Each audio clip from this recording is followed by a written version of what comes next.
Assalamu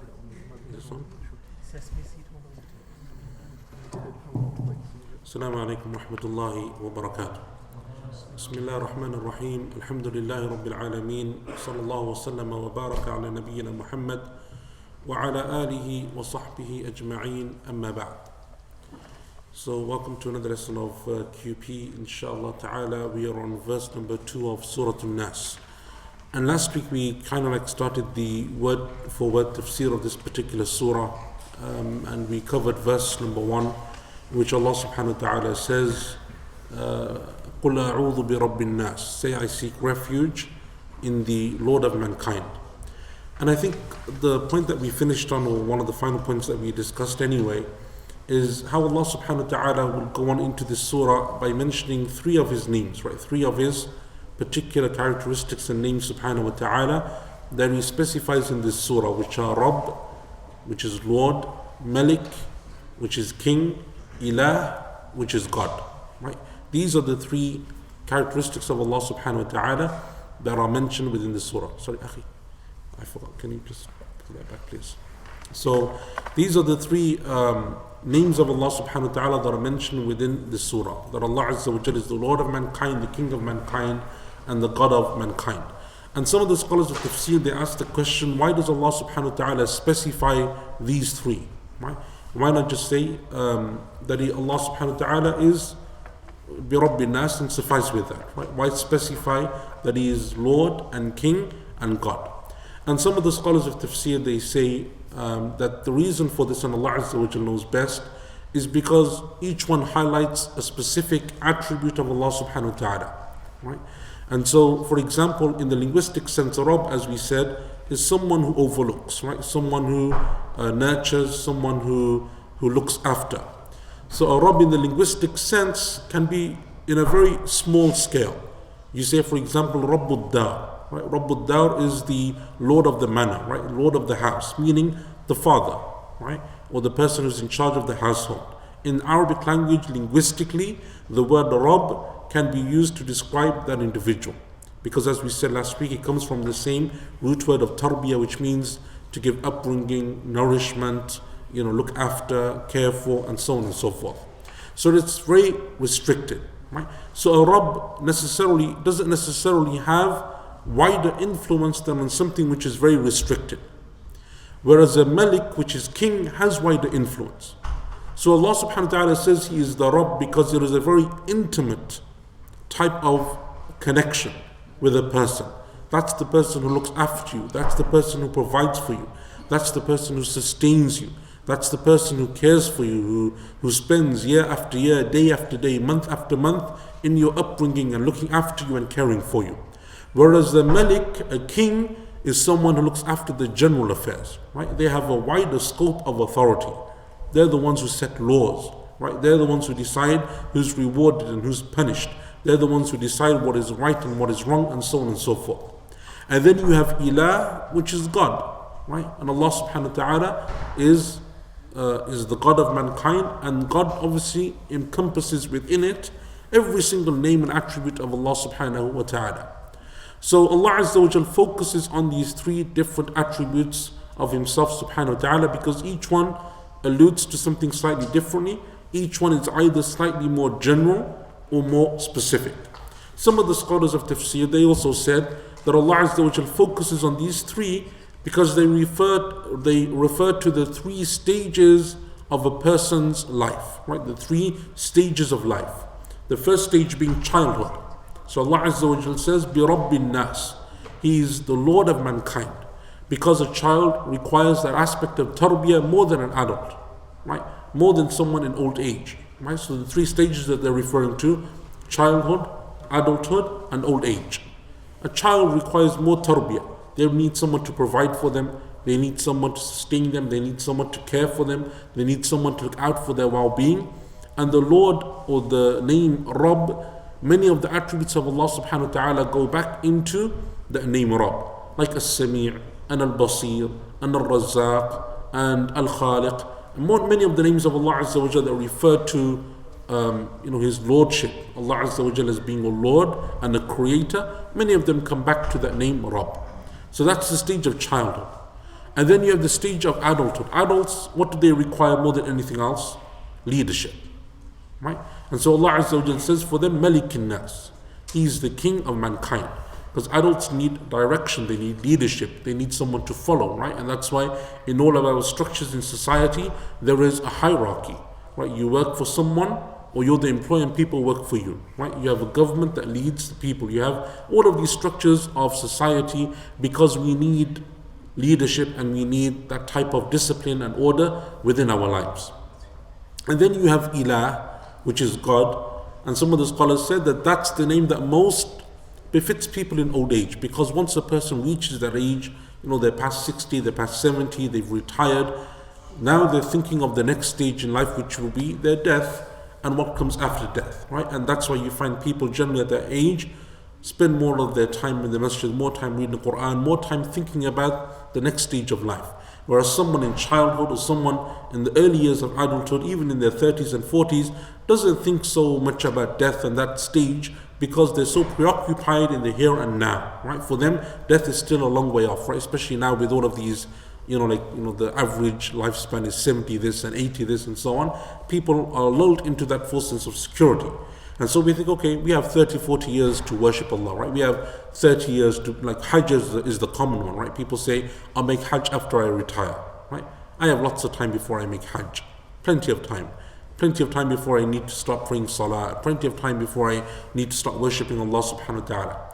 So the point is that in that age, people think more about Allah Azza wa Jalla as their God, because they're more worried about end of life and death and akhirah and yawm al-qiyamah and so on and so forth. So those are the three names that Allah subhanahu wa ta'ala specifies here, because they refer to, this is the take of some of the scholars of tafsir.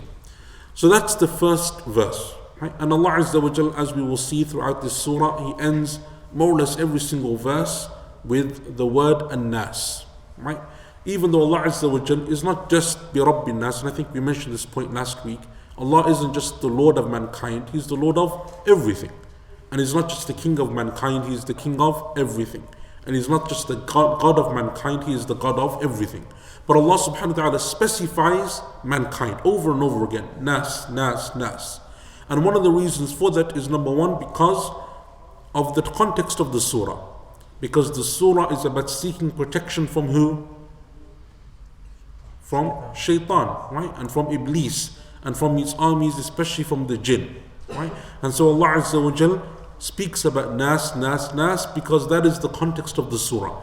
We are seeking protection from Allah Azza wa Jal, from the enemy that we cannot see, that is invisible to the naked eye, that we are unable to defend ourselves from outwardly or apparently, because there are no defenses that can stop shaitan like a barricade. You can't put up a wall, you can't put up a locked door. There's nothing that you can do to ward off shaitan and Iblis in that sense.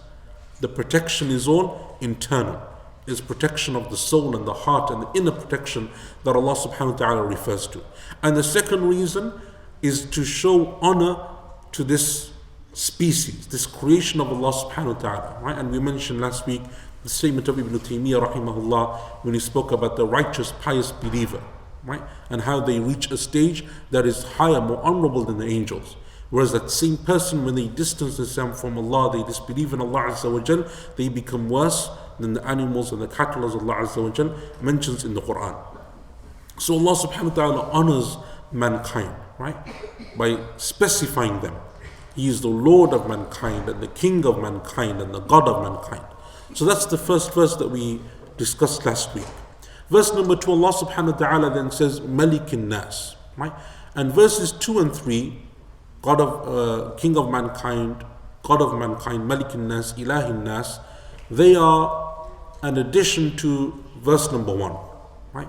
It is giving further and more explanation to the attributes of Allah subhanahu wa ta'ala and the names of Allah Azza wa Jal that we should be seeking protection from, right? In. Because as we know, when it comes to making dua to Allah subhanahu wa ta'ala, one of the great etiquettes of dua is what? Is that we choose names and attributes of Allah that are relevant to the dua that we're making, right? So for example, if you want to seek a child, as Allah mentions in the Quran, in the stories of the prophets and the du'as of the prophets, what is one of the most appropriate names to ask Allah by? When you're seeking a child, offspring. Habli min ladunka dhurriyatan tayyibah. Right? What is the name that is often mentioned? That Allah is Al-Wahhab. Wahhab means what? The bestower. Right? And so you choose the name that is appropriate to the dua that you're making.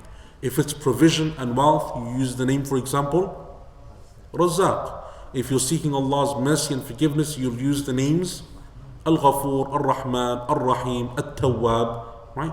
And so the names of Allah that are appropriate to the dua that you're making, that is the names that you should use. Right? That's from the Sunnah.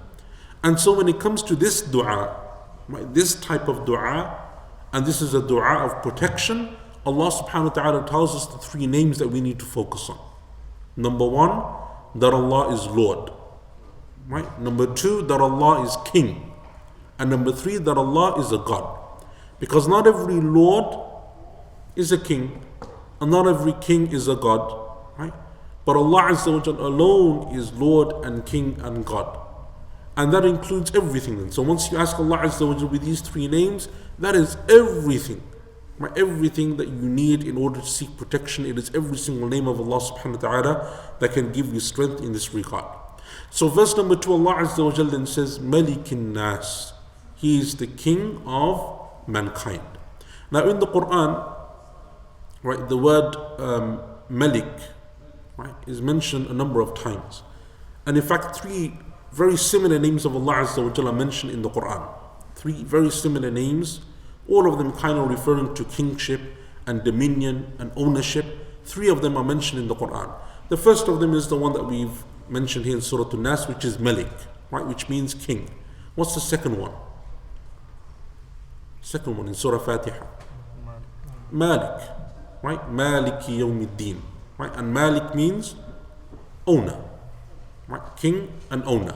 And the third name, which is very similar, that is mentioned once or twice, once in the Quran, I think, is Malik. Malik.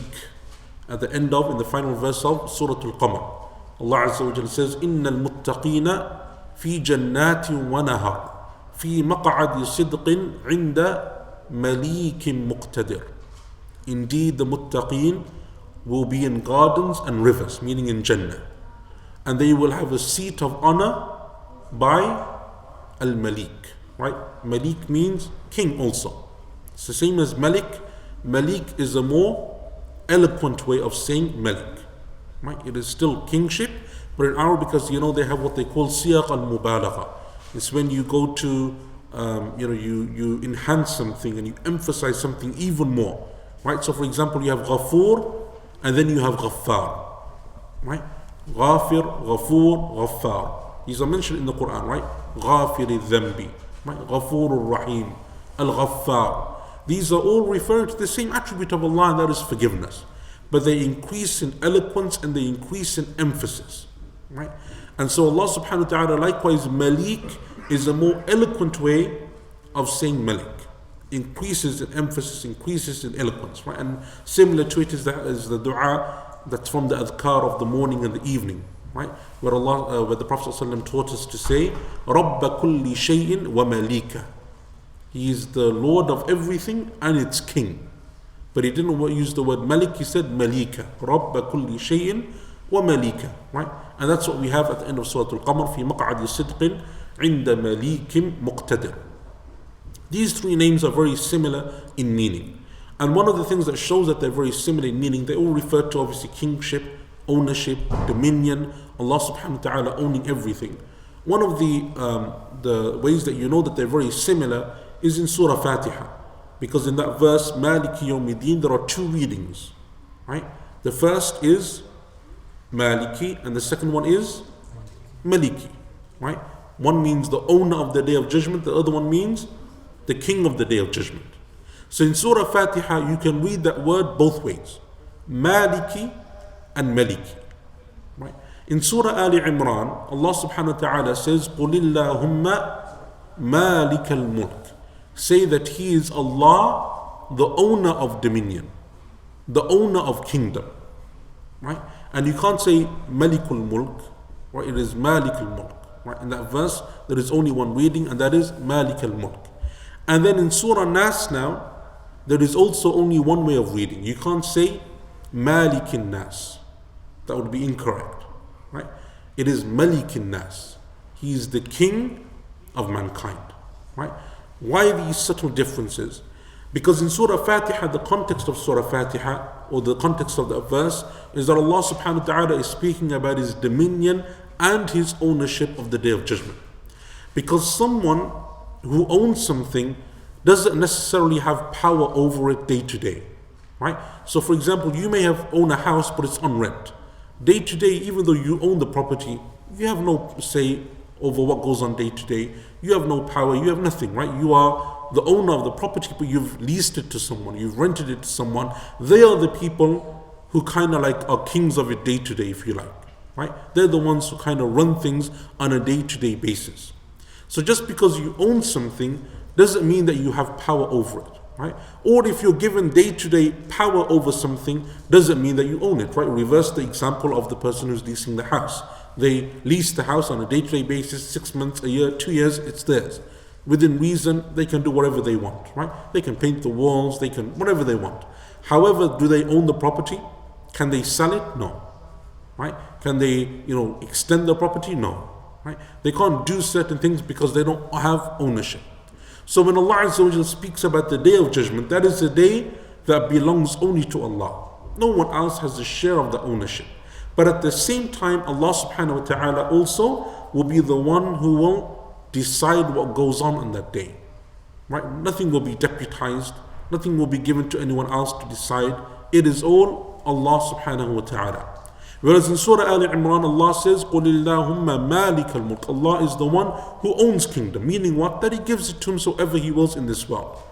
Believers, disbelievers, pious people, righteous people, evil and corrupt people. Allah is the one who owns kingdom, and He gives it to whomsoever He wills. Right? But He is not the king in the sense that Allah subhanahu wa ta'ala isn't the one who approves of everything that those people do.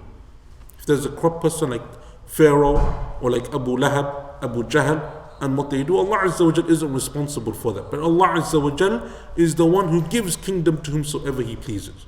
Whereas now in Surah Nas, Allah subhanahu wa ta'ala says, Malikin Nas. He is the king of mankind. Because His ownership has already been established in the first verse, and is established in the third verse. But Allah subhanahu wa ta'ala wants us to know that He is the one who also directs our affairs. Right? Allah subhanahu wa ta'ala is the one who directs our affairs on a day-to-day basis.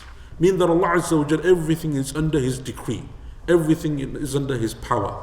So when you're seeking refuge and protection, you go to someone who has what? The ability to help you. Right? You don't go to someone who can't help you, doesn't know how to help you. It's outside of their remit of ability to help you, beyond their capability to help you.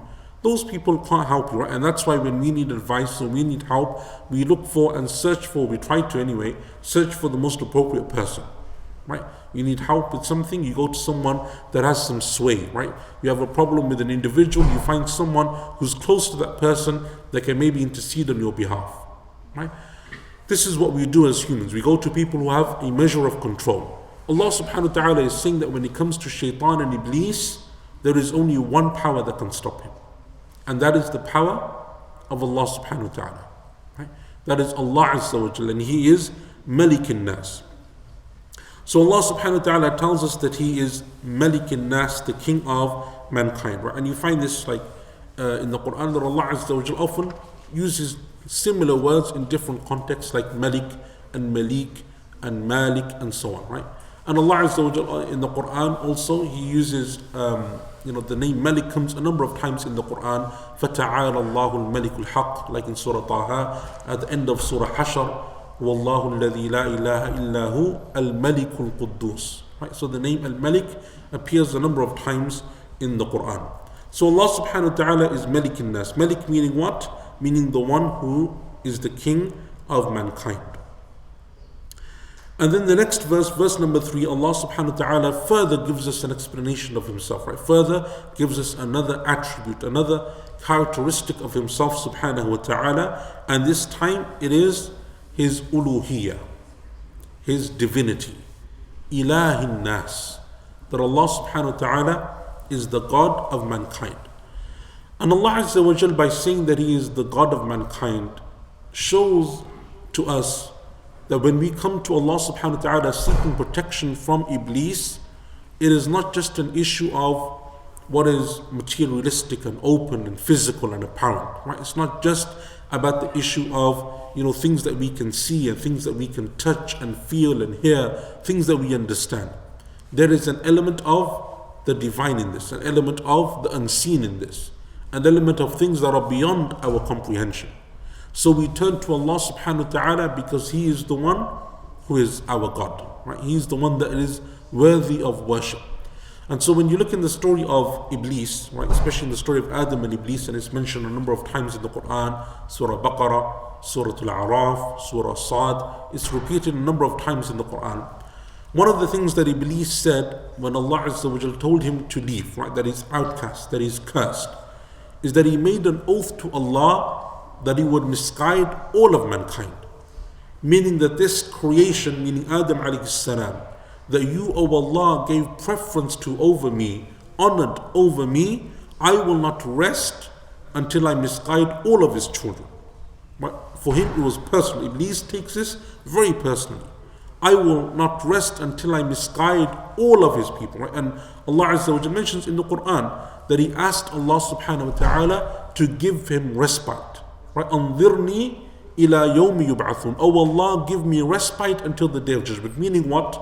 Meaning, oh Allah, don't kill me. Oh Allah, don't punish me. Give me respite. Allow me to live until the day of judgment. And Allah said to him, Innaka min al-munzarin. You are from those who have been given respite. So he will live from the time of Adam and before he was alive before him, all the way until Yawm al-Qiyamah. Right? He will live. And at the same time, he is given by the permission of Allah the reign and the ability to do what he set out to do. And that is, لَأُغْوِيَنَّهُمْ أَجْمَعِينَ. I will misguide all of them. But then he gives a clause. Right? And that's what it comes down to, ilahin nas. He makes an exception. إِلَّا عِبَادَكَ مِنْهُمُ الْمُخْلَصِينَ. Except, O Allah, for your sincere servants. Those I cannot misguide. Those, your protection for them, your divine care and protection is so great and so strong that I cannot harm them. إِلَّا عِبَادَكَ مِنْهُمُ الْمُخْلَصِينَ. Right?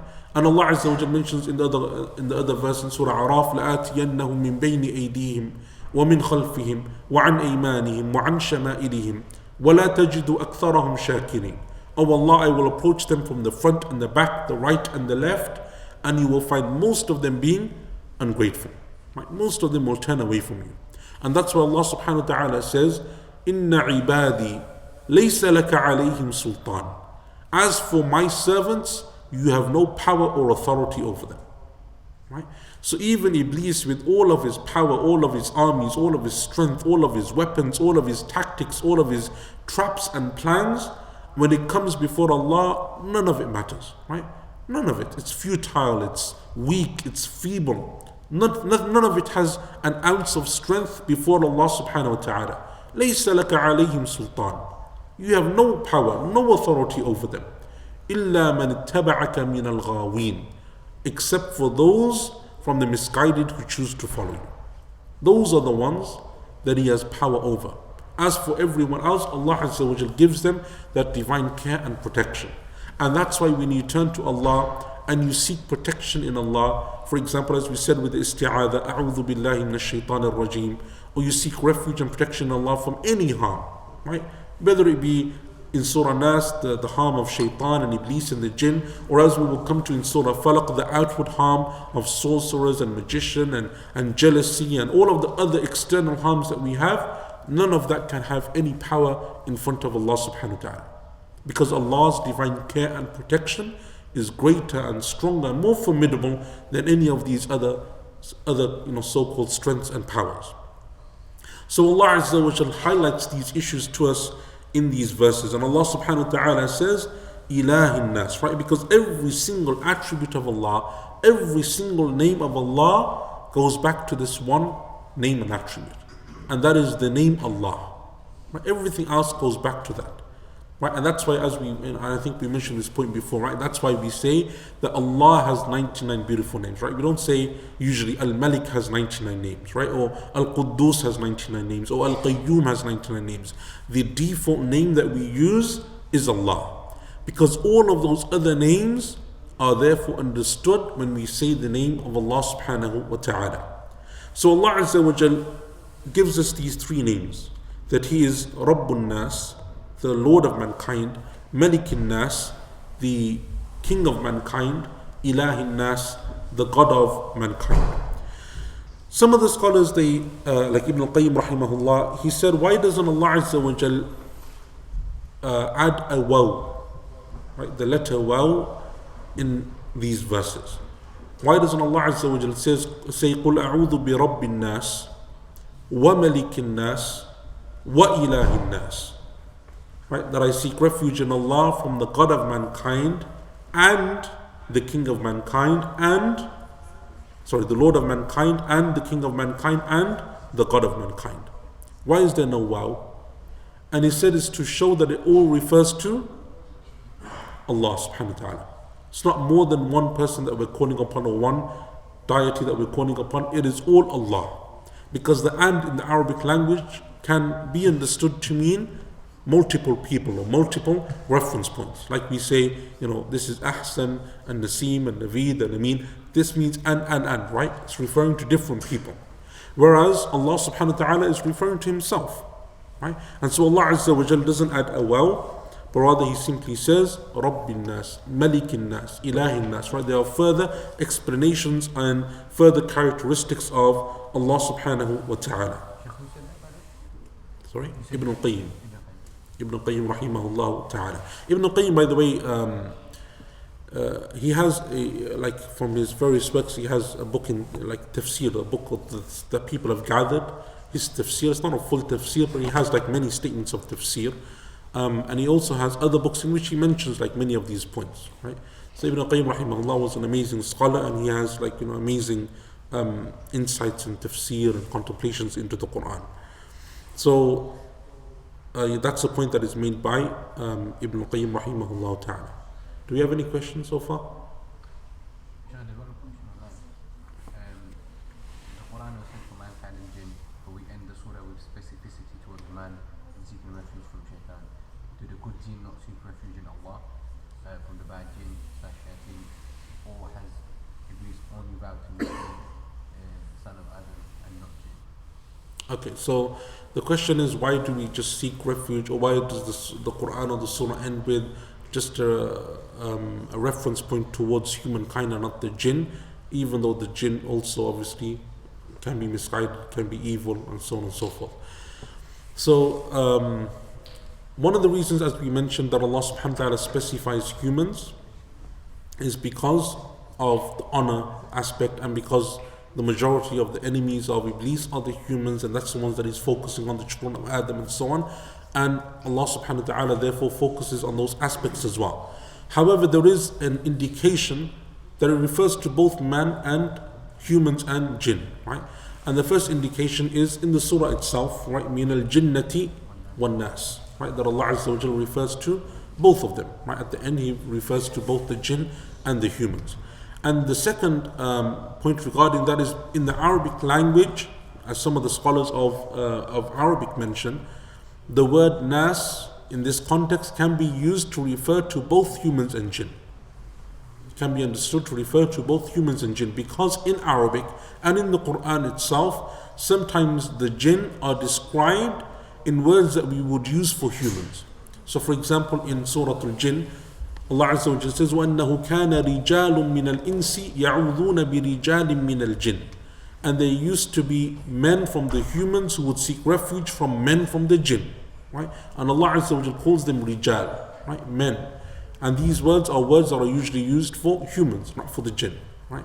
So Allah subhanahu wa ta'ala mentions this, and because of that, some of the scholars said that even though the surah, because of the context of the surah, it focuses on humans, however, it was referring to both the jinn and the humans. And that is an interesting point, right? Does the shaitan, like as we know from the hadith and we're going to discuss now, when it comes to the whisperings of shaitan, right? We know that the shaitan flows in the human body like blood, and all those hadith whispers to humans and so on and so forth. Does shaitan or iblis do the same for the jinn? Right? That's like, and there were some scholars, and I think maybe we'll come upon some of the points that are related to that issue. Some of the scholars, like from the tafsir, it seems to point to the fact that they think that yes, shaitan also does the same for the jinn. Another said no, there's no proof for this, right? We don't have any proof that he flows in, or even if the jinn have blood in that sense, or if he flows in them the same way, or whatever. That's something that is beyond our comprehension and our understanding. However, without doubt, as we know, there are believing jinn and disbelieving jinn, right? And there are pious jinn and impious jinn. There are jinn that are good and jinn that are evil and corrupt and so on. That's something which is well established within the Quran and within the Sunnah. Any other questions? Any questions from anyone here? Sisters, brothers? Okay. So verse number 4. Right. So now we've sought refuge in Allah subhanahu wa ta'ala using 3 of His characteristics, 3 of His attributes. That He is the Lord of mankind, the King of mankind, the God of mankind. And then Allah Azza wa Jalla in verse number 4, He says, Min sharril waswasil khannas. What is it that we're seeking refuge from? Min shar, from the evil of. Right? And Allah subhanahu wa ta'ala mentions the evil. Right? And the word shar in the Arabic language means evil. Right? It is the opposite of good and the opposite of what is pure. And what's interesting is in the Arabic language, if you look at the root word of shar, it also refers to things which spread, right? Things which scatter, right? Things which fly, right? Which spread very quickly. And that's why in the Arabic language, sparks that come from a fire, so like if you go to like a blacksmith and he's hitting on fire, like iron that's been placed in fire, you get sparks, right? When he hits the hammer on the boiling iron, sparks emanate, right? In the Arabic language, that is called sharar, right? From the same root word as sharar, meaning sparks which fly from fire, right? And so the scholars or the lexicographers of the Arabic language, they said that therefore shar has a meaning that it becomes easily spread, right? It's something which easily spreads. And that's something which is known, right? Because when you have or you try to instill something which is good, it often takes a very long time to create a good habit. But to break that good habit can be very easy, right? Evil spreads far quicker than good, right? So trying to establish something good and trying to make something which is good is very hard. Whereas spreading something which is evil is far easier. And that's why in Islam, like we have sins like an-namima, right? Which is spreading gossip, right? Why? Because those are things that spread very quickly and very easily, right? Amongst friends, amongst the family, amongst the community, amongst the society, rumors that spread, gossip that spreads, right? So in the hadith of Ibn Abbas radiallahu anhu in Bukhari and Muslim, when the Prophet sallallahu alaihi wasallam passes by 2 graves, right? And he says, إِنَّهُمَا لَيُعَذَّبَانِ وَمَا يُعَذَّبَانِ فِي كَبِيرٍ. These 2 inhabitants, these 2 people in their graves are being punished, and they're not being punished because of something major, not a major sin. أَمَّا أَحَدُهُمَا فكان يمشي بالنميمة وأما الآخر فكان لا يستتر من البول.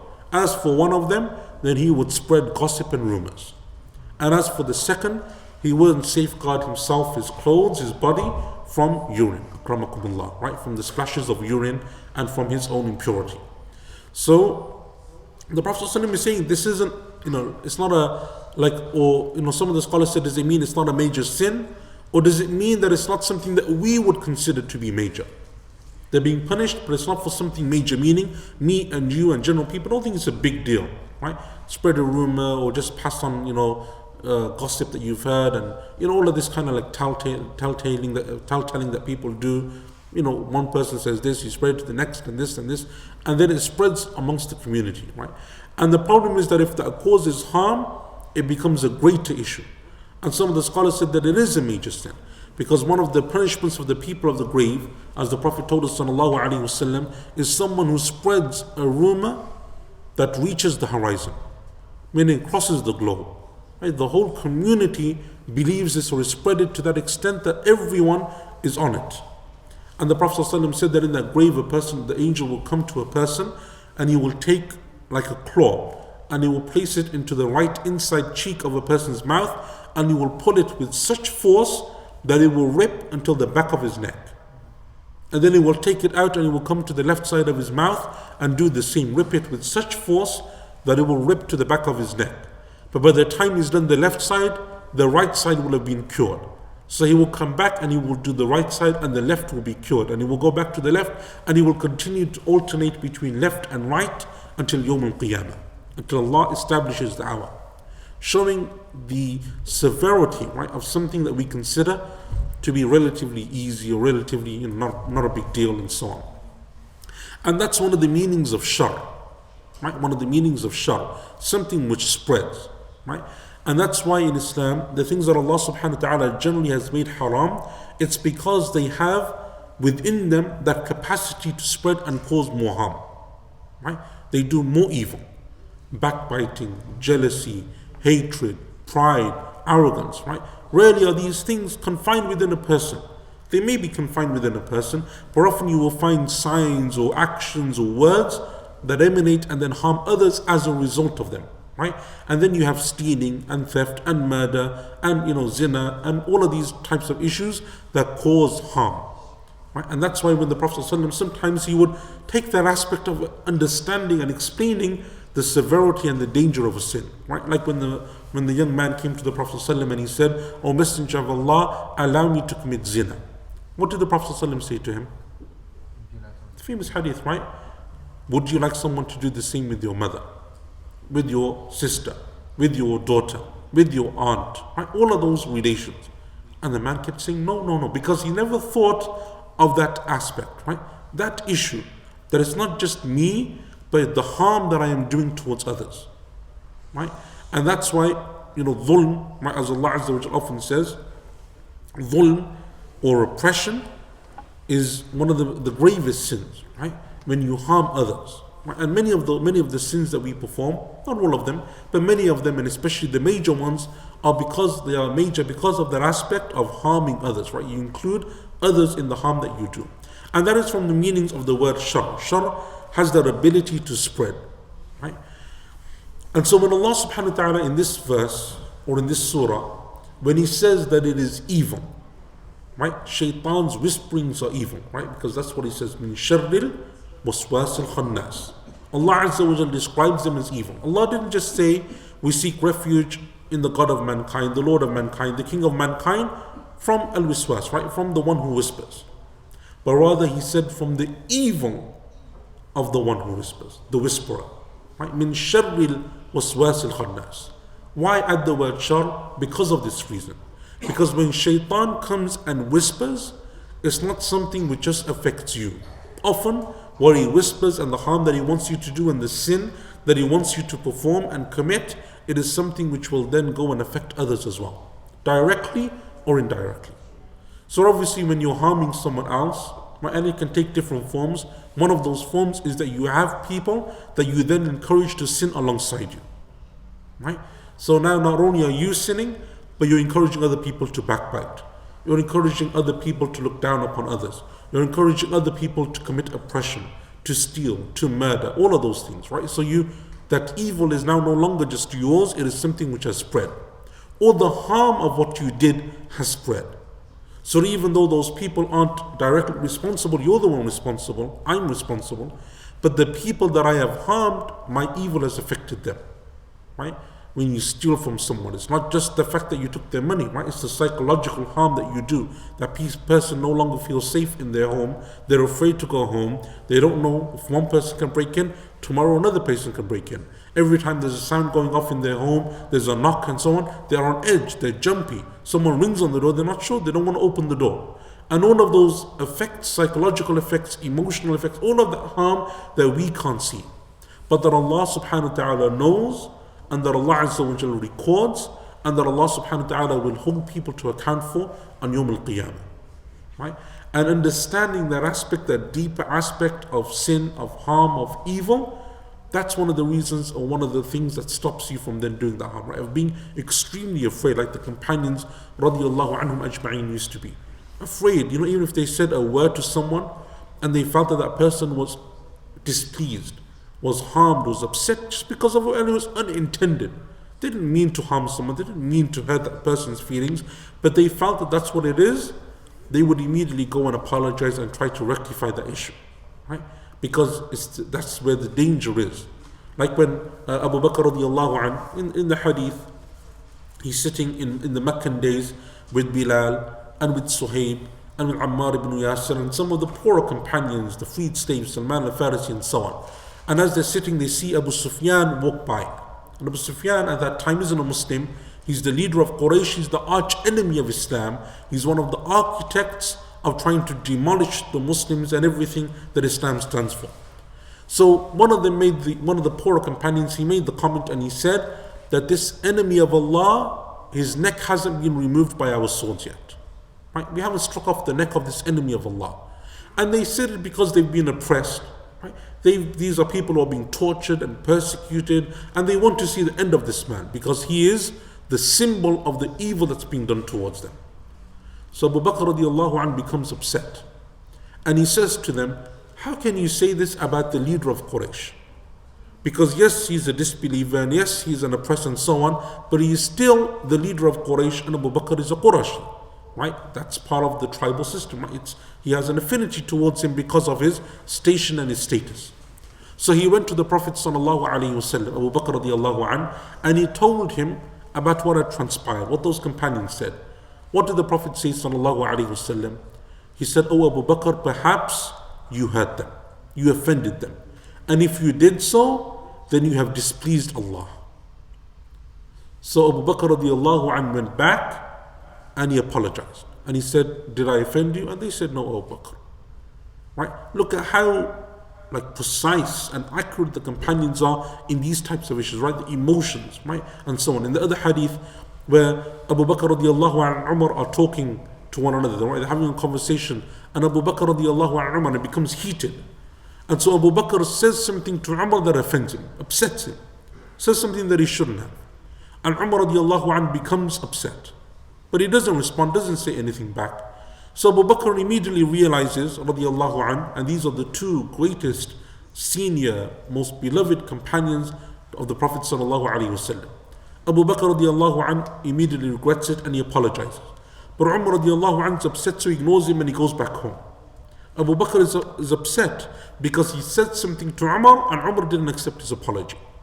So he goes to the Prophet sallallahu alaihi wasallam to explain the situation, so that perhaps the Prophet ﷺ could advise him about what to do, or how to rectify the situation.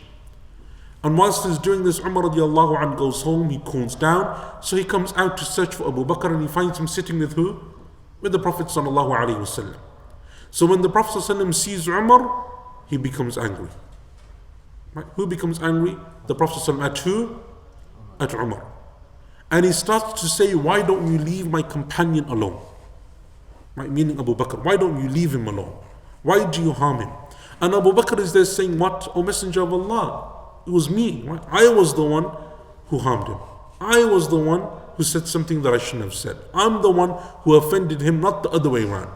But the Prophet ﷺ is saying what? Is saying, "Why do you harm Abu Bakr?" Right? Abu Bakr is the one who, when no one else supported me, he stood with me. When no one else gave me their wealth, he sacrificed everything for me. When no one else was willing to believe in me, he stood by me. So why don't you leave him alone? And this hadith is an amazing hadith when it comes to looking at things like emotions and feelings and how you can offend someone and so on, and how to weigh these issues and so on. But look at how precise the companions are when it comes to people's feelings and how they may. And this is an indirect, unintended consequence of a statement made by Abu Bakr radiallahu anhu, right? And that's the same thing with shar, evil, has unintended consequences.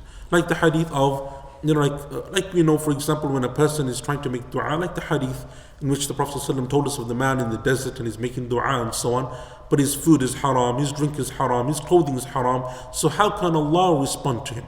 Because now he's evil, isn't just something that he did wrong, he took money from alcohol or he took money from interest and so on. It is something which has now permeated throughout his body. His whole existence is being nourished upon haram. Not only is his existence being nourished in haram, but then who else?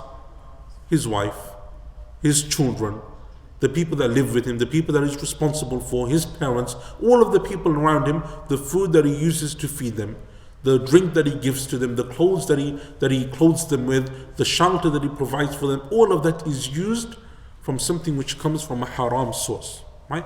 And that doesn't mean that those people are responsible. It's not their fault. They have no, if they're not involved in that, that's something different. But the point is that look at the indirect harm that is caused because of sin, right? Because of disobedience to Allah subhanahu wa ta'ala. And that's why shar is called shar, right? And so when shaitan comes and he wants us to disobey Allah subhanahu wa ta'ala, it is often not, and Ibn Qayyim rahimahullah in one of his books, he mentions the stages of shaitan's whisperings, right? It's an amazing insight. And he says that shaitan will always come, and the first level that he always aspires for, and he has 6-7 levels that he mentions, and he tries to go from the smallest, and he keeps trying to go up. But his main goal, level number 1, the great prize, right? The main prize is shirk, right? Make someone commit shirk, disbelief in Allah subhanahu wa ta'ala, reject Allah azza wa jal, right? And the second level, if he can't do that, is what? Bid'ah, right? Innovation, change the religion, twist the religion, add things to the religion, right? And like we see right now, the season, right? Of people doing things that isn't from the sunnah of the Prophet ﷺ. Add your religion, change your religion, do something different in your religion. That's very prevalent, right? Bid'ah and innovations, that's the second level.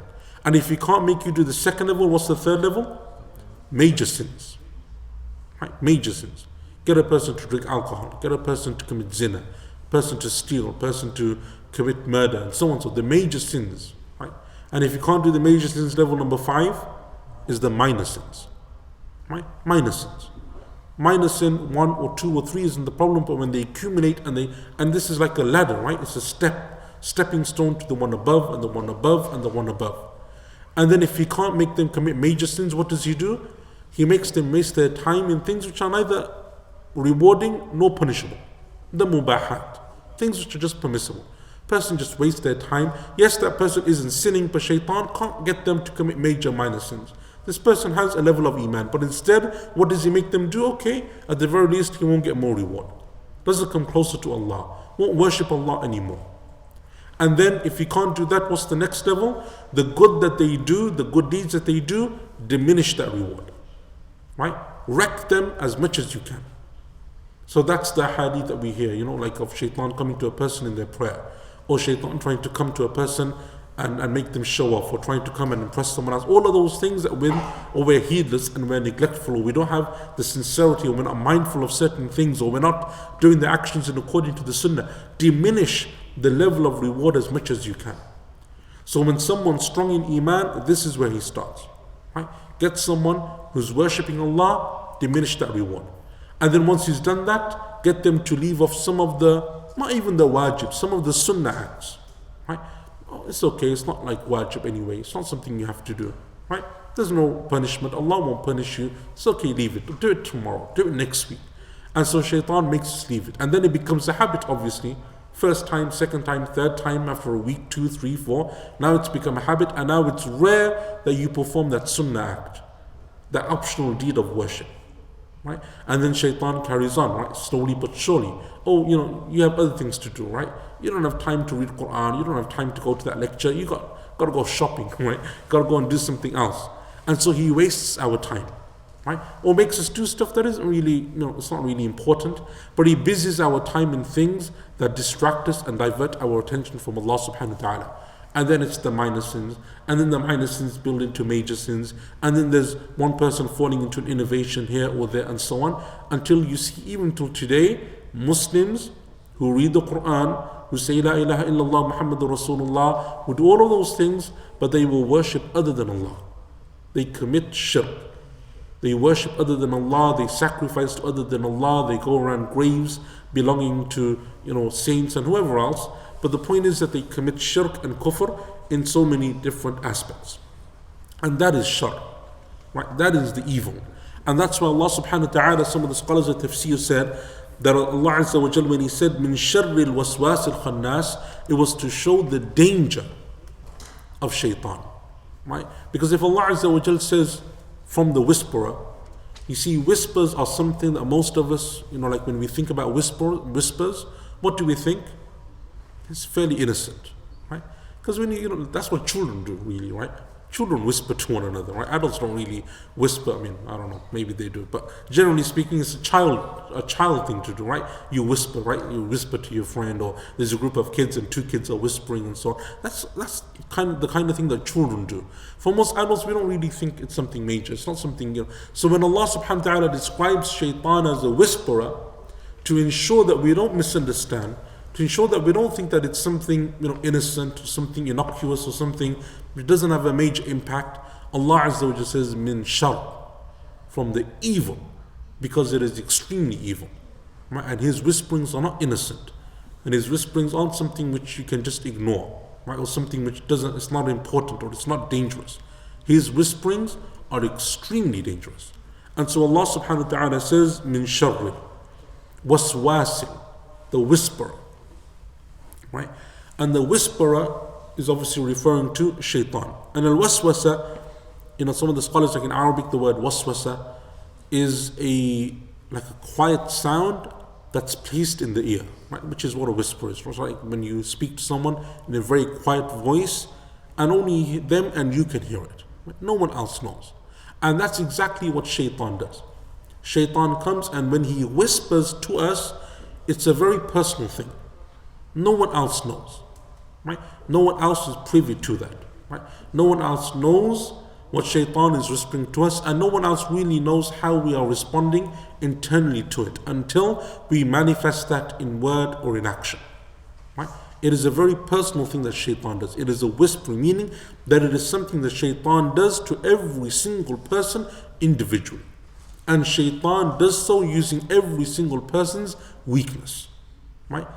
The issue that's most going to get them to sin or disobey Allah or become distanced from Allah subhanahu wa ta'ala. Because people are different.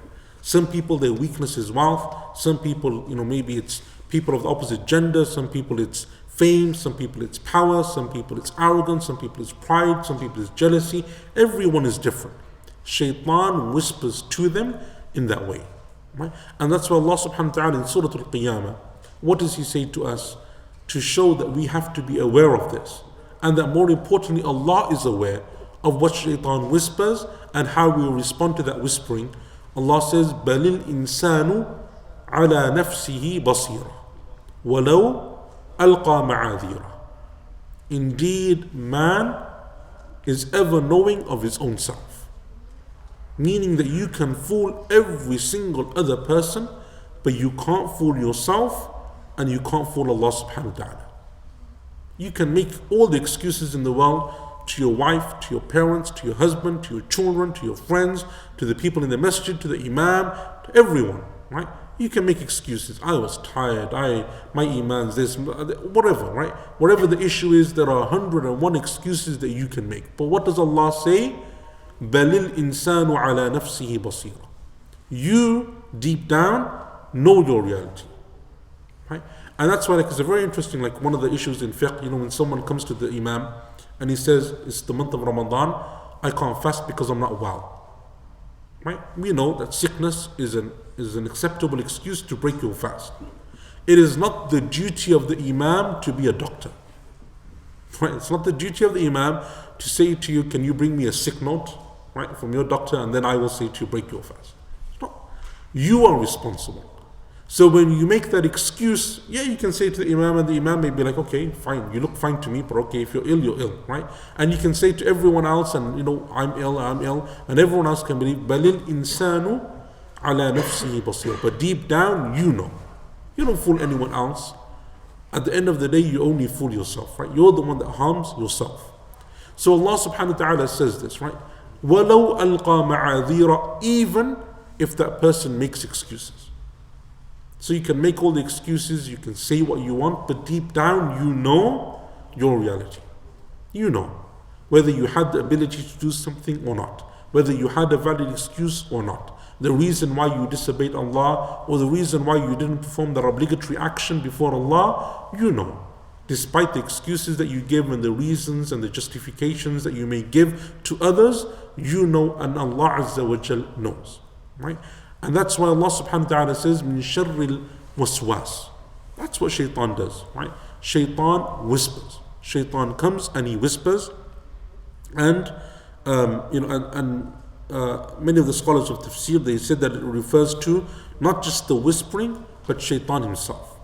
So you seek refuge not only from the whispering of shaitan, it's not just about the whispering, it is from shaitan himself and the evil of shaitan.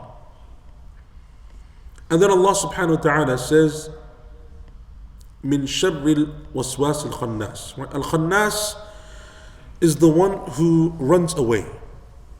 Right? So al-waswas is the one who whispers, al-khannas is the one who retreats and flees. He's the one who runs away. So, and khannas means to hide, right? It means to retreat, it means to disappear. And so what it means is that shaitan, and some of the scholars of tafsir, they have a very nice phrase concerning this name that Allah Azza wa Jal uses to describe shaitan, right? Al-waswas al-khannas. And that is that shaitan retreats. So when you remember Allah, shaitan retreats. And when you're forgetful and heedless of Allah, shaitan returns and he whispers. But Allah subhanahu wa ta'ala describes him as not being absent, but rather as being khannas, meaning that he's hiding. Meaning that he's still there, right? He hasn't left, right? He's not gone. He's there, but he's hiding. He's been pushed back. He's been pushed into hiding. What pushed him into hiding? Your remembrance of Allah. Your obedience of Allah subhanahu wa ta'ala. You're making the isti'adha and saying, A'udhu billahi minash shaitanir rajim. Your worship of Allah, whatever that act of worship may be, dhikr, Quran, charity, salah, whatever good deed that you're doing, when you're connected to Allah, shaitan retreats. And that's why, the isti'adha and all of those hadith that we covered, when you feel that shaitan is coming to you, is whispering to you, is trying to overpower you, one of the greatest weapons that you have at your disposal is to say what? A'udhu billahi minash shaitanir rajim. Because it is a dhikr of Allah. When you remember Allah, He is al-khannas. He retreats and is pushed into hiding. But when you forget about Allah, when you become heedless, when you're neglectful of Allah Azza wa Jal, what does He do? He comes back. He's not defeated, He retreats. Right? He hides and then He comes back and He starts again. Right? And that's why Sa'id ibn Jubayr, rahimahullah, is one of the scholars of the Tabi'een. He said, when man remembers Allah, shaitan hides. And when they forget about Allah, he comes and he starts to whisper to them again. And Qatada, rahimahullah, who's also one of the scholars, the famous early scholars of tafsir, he says, and this is like something which isn't established in the sunnah, but he says that shaitan has, or the khannas, the shaitan that is whispering to us, has a trunk, and he comes and he uses that trunk to whisper to us. And he also said that he has the head of a snake. And he describes, and these, by the way, are not established in any hadith that I have come across from the Prophet ﷺ, but this is something which some of the scholars of tafsir said. Other scholars of tafsir, they said that shaitan, he comes and he blows or he whispers into the heart of the child of Adam when that person is happy and when that person is sad. Right? In times of happiness, elation, and in times of despair. Shaitan will come and he will use both opportunities to whisper to a person. So it's not just the case that when a person is sad or when they're, for example, in despair or in sorrow, that's when shaitan comes. No, shaitan also comes in times of happiness, right? Shaitan comes when people are on a high, when they're happy, when they're enjoying life. That is also a very common time for shaitan to come as well. And Ibrahim at-Taymi, rahimahullah, one of the scholars of the Salaf, he said that one of the first things that shaitan starts with is the wudu, to whispering, right? And that's diminishing the act of worship. So shaitan will come, and that's an example of what we said, right? What Ibn Qayyim rahimahullah says, because what does he do with the wudu? That you didn't make wudu properly. You broke your wudu. Water didn't touch each and every single part of your body, right? And then he does the same in the salah, comes and whispers, right? Or you've broken your wudu, you passed wind. All of these issues. And that's why what did the Prophet told us, sallallahu alaihi wasallam, that when shaitan comes, unless you're certain, right? For example, in the prayer, you smell something, you hear a sound, that you know that you've broken your salah, you ignore him. And likewise in the wudu, right? You ignore him. If you're pretty sure that you did your wudu properly, you ignore him. Because that is what shaitan does, and he whispers and he starts with the small things and then he continues and he works his way up. Right? And inshallah, like we still have like a few number of things to say about these names of shaitan, al-waswas al-khannas, but I think we will leave that to next week because it's fairly long. So if there's any questions, inshallah, I'll take some questions, otherwise we'll conclude. Do you make wudu if the shaitan gives waswas to the extent that you don't remember what you've done? Do you make the wudu or what? So if shaitan comes to you in wudu to the extent that makes you forget where you're at in your wudu, what do? You go back to what you're certain of. Right? So if you're certain, for example, that you had washed your face, then you carry on from there. And if you're not sure and you're completely like muddled, then just start again. Right? And the same would be in the salah as well. Okay, then the qaida, which is as soon as you finish the act, you don't worry about it now, unless you're sure. Yeah. So the general rule is that if you finish the act of worship was correct, unless you have a reason to doubt it. Right? So for example, in the salah, you finished your dhuhr and you're fairly certain it's 4 rak'ahs, and the shaitan comes to you and says, actually you only prayed 3, you ignore him. Unless someone next to you was like, actually you only paid 3, right?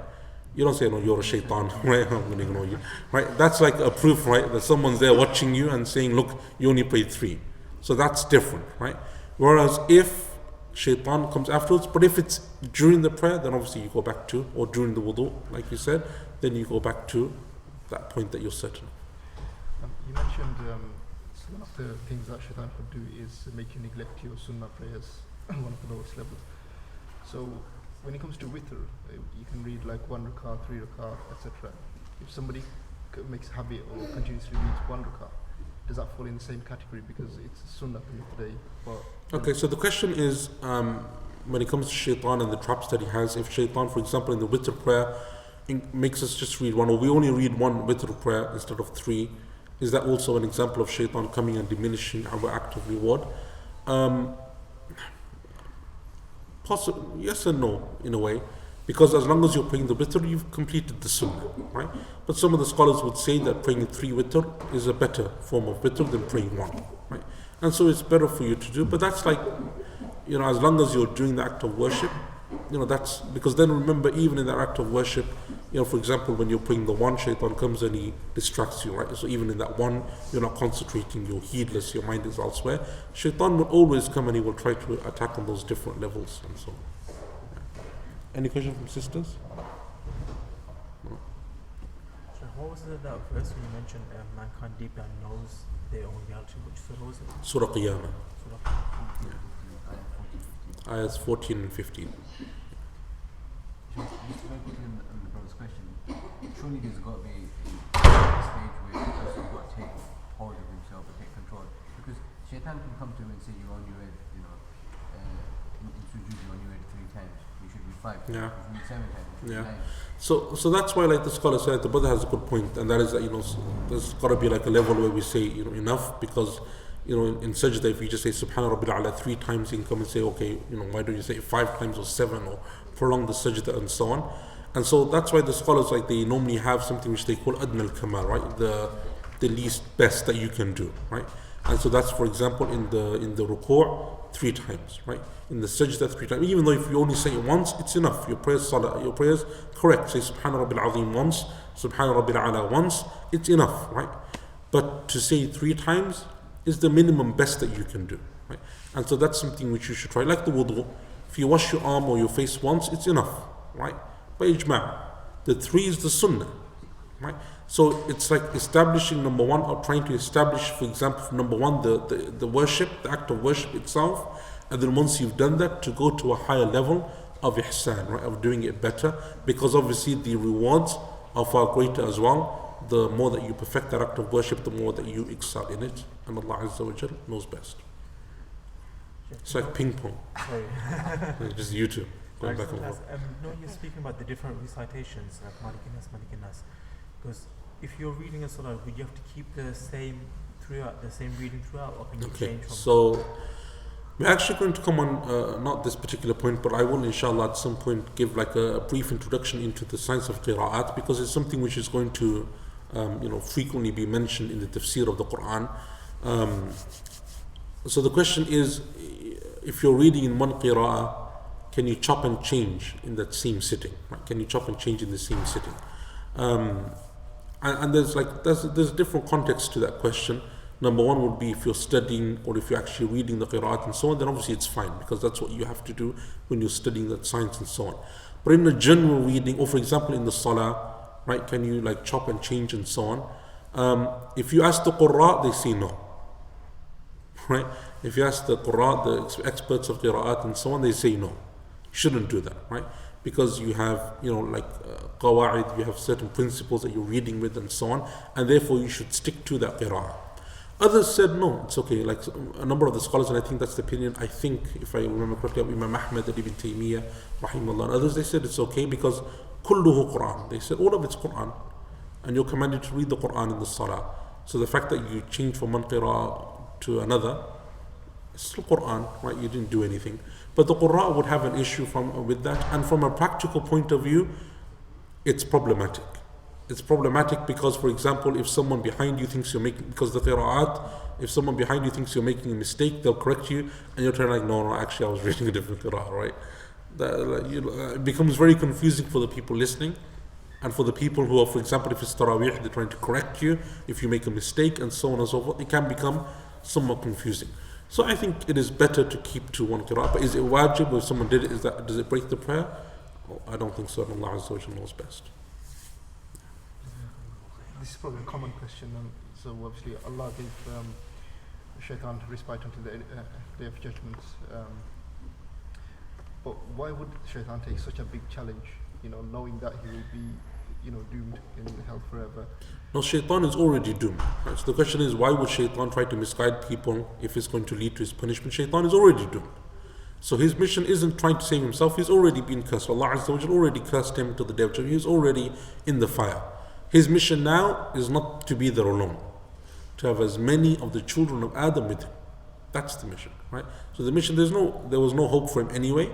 But then Allah Azza wa Jalla places as a test for humankind, right? For mankind, this is their test, right? Shaitan is the one who's trying to misguide them, and we are told that the path of guidance is different from the path of shaitan. Right? And Allah knows best. Okay, inshallah, we're going to stop there. Barakallahu feekum. Sallallahu alayhi wa Muhammad wa ala alihi wa sahbihi ajma'in.